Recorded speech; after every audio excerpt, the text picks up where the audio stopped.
buried pastor fails to resurrect after he asked his members to put him in a grave and he was going to rise up after some days. However, he did not make it. He eventually died, and his members of the church, are now facing a lawsuit. This is what is happening in the Christian world. Hello and welcome to JCTV Zimbabwe, channel of choice. We talk about politics, we talk about religion, and all that is happening in the circles of Christianity. And if you're new, you know what to do. Hit the subscribe button, the bell notification, and share and like and comment. We'd love to hear what you think about what we talk about here. So the issue that is happening is that there is a pastor who is from Zambia, who is, I think, Pastor Sakala. He asked his congregation to bury him, and then he was going to resurrect. However, it did not happen because he suffocated and died. So what we're going to look at is, why are pastors doing these gimmicks and doing things that they feel they are extraordinary? I'll tell you three things that we're going to look at in this video. The first thing is that people are reading the Bible out of context. People are reading the Bible out of context, especially John chapter 14, verse 12, which says that you shall do greater things than this, right? Because I go to the Father. He said that he that believeth in me, you are going to do greater things than this, because I go to the Father. People read that Bible verse out of context. They think that they are going to do greater, more miracles. They are going to outperform Jesus. They're going to prove Jesus that he was weak when he was here on earth. These are the things that you find pastors trying to do, and some people, they try to walk on water. Some people, they try to there was a pastor who actually was swallowed by crocodiles here in South Africa, who tried to say that he was going to perform a miracle and get inside a river infested with crocodiles, and he died. So it's an issue of trying to prove that Jesus is weak. And there is a message by Apostle Chwenga which is called Jesus is Weak, and I'm going to pin it in the description box. So please check it out, and it will actually assist you to understand that he points out a lot of things there, and I'm going to talk about some of them today here in this video. The Bible, what we should understand is that what Jesus did, the miracles that he did, some of them were actually performed by the people who came before him. Like, for example, raising the dead. We see that in the book of Kings, Elisha, the man of God, the predecessor of Elijah, he actually raised a boy who was dead, right? So it was not a new thing that Jesus raised someone from the dead. It was something that had actually happened before.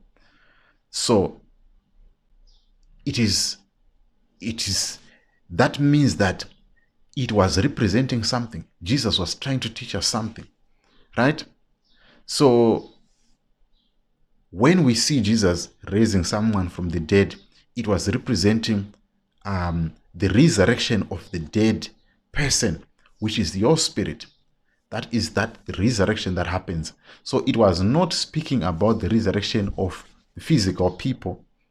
When Jesus said that go there and raise the dead, he was not speaking about physically raising the dead in actual sense.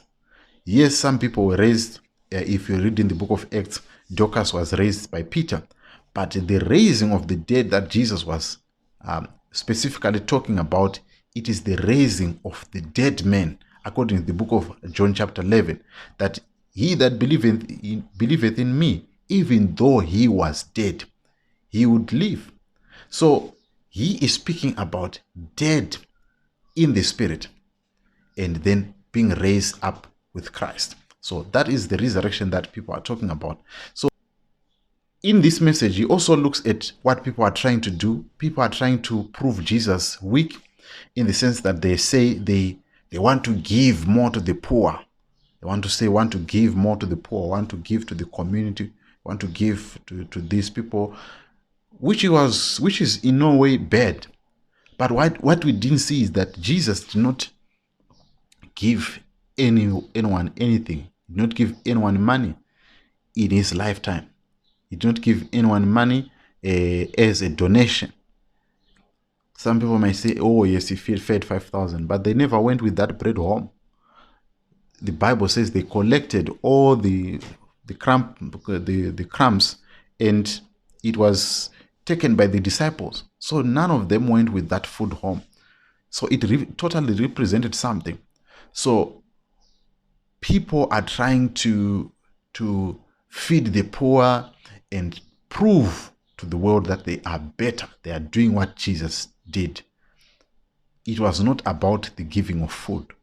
That's why on the following day, when people wanted to give support to Jesus and make him a king, he fled, because that was not the reason why he gave people bread. He actually said, the reason why you guys are coming is because of the bread.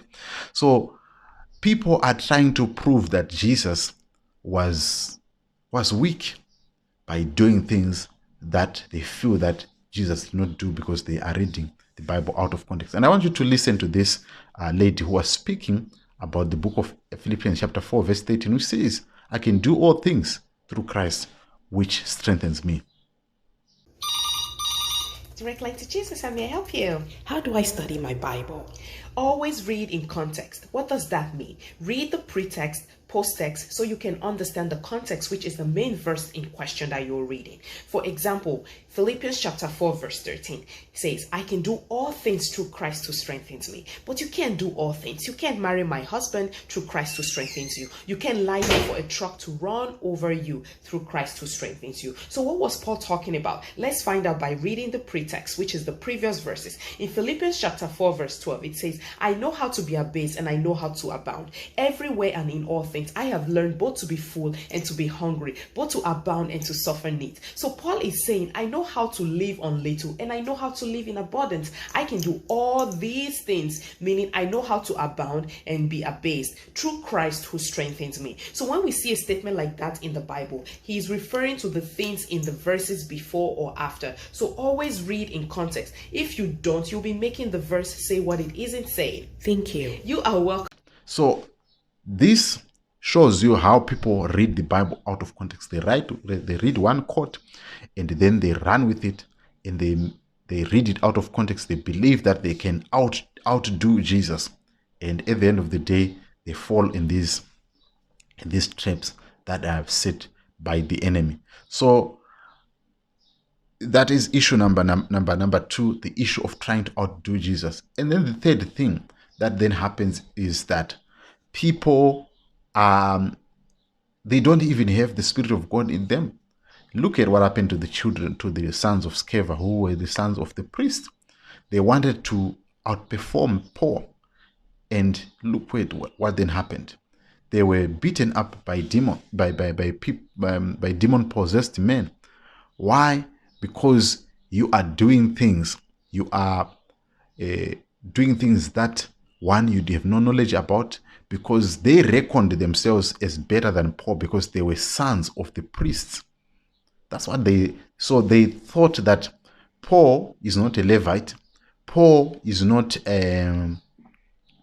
he doesn't stand in the temple to minister, but we are the sons of the priest, so we have a better position. If Paul could perform miracles, we could do them better. So they went there and they started to preach that, to say to a demon, according to Jesus that Paul preached, we are going to cast out that demon.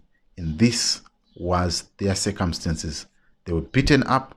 So I believe this pastor who tried to go into the grave in order to prove to his members that he's better.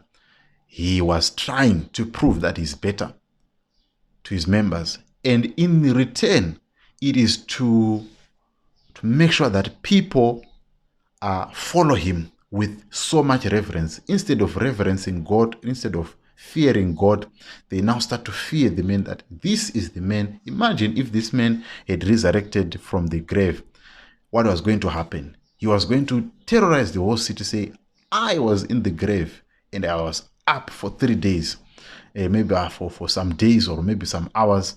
I went into the grave and I came out. Look at me, I'm preaching today. So you must listen to me because I was dead and I rose again. So they are trying to prove that Jesus is weak. So it is there to make sure that people are caged in and they don't get out of a cult. Thank you so much for watching. Tell me what you think about this.